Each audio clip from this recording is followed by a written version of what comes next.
Hello, Resurrection. Today is June the 1st. Happy birthday to my Kimberly.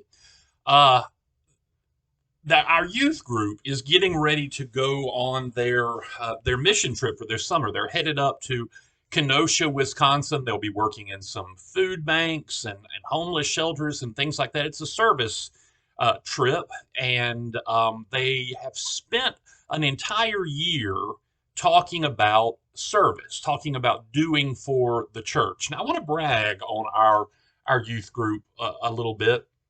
Uh, we had our fundraising night for them. It was the Mardi Gras dinner was our fundraising night for the youth. That was a lot of fun. The silent auction was fun.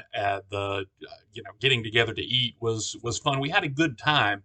But I think I'm with you that we all left that night very impressed with our youth, with what they could say about their faith, how they could articulate what they believe in and what they believe that Christians should be doing. And I'll tell you, that was not rehearsed either. They didn't know that I was going to call upon them to speak that night, and they all did a mighty fine job, I think. And they're not putting on either. That's a real thing with our youth. And George and our youth volunteers, they must have really been hitting that with them, or moms and dads are doing a good job at home, or both, or something, because our youth really seem to get it. A couple of weeks ago, we had cleared out the parish hall for the blood drive, and on Wednesday night, the tables and the chairs were still not set up. And of course, we need those for Bible study and dinner and all of that. So the youth all came in, and I said, "Hey, youth, would you help me set up a few of these tables?" And for the next, it didn't take long, probably 10 minutes, but the youth completely reset the parish hall. Now, I asked them to set up a couple of tables. But they all jumped in and they all started putting up tables, and they put up every table. And then, without anybody saying anything to them, they look around and they realize that the chairs are all still stacked up. I was planning on us handling the chairs ourselves, but then they went over and they started setting the chairs as well. And then they started lining up the buffet tables, and they helped us set up for dinner that night. And nobody had asked them to do that. And I thought, now I wish the world could see this tonight. It wasn't that big a deal. It didn't take them 10 minutes.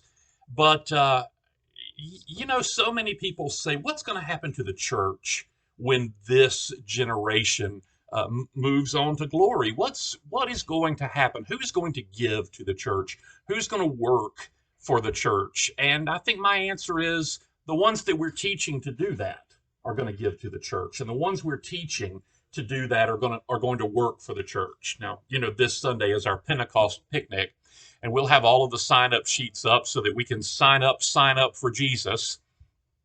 Uh, and I hope that some of our youth and some of our younger families will take advantage of this opportunity to work for their church, because we're on to something here at Resurrection. We've been on to something for about 6.5 years now.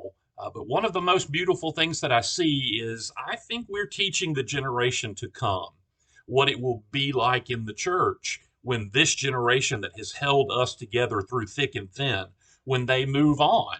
And I think that the youth group at Resurrection is really kind of setting the bar, setting the pace for what it is that we do for our churches. Why do we work for the church?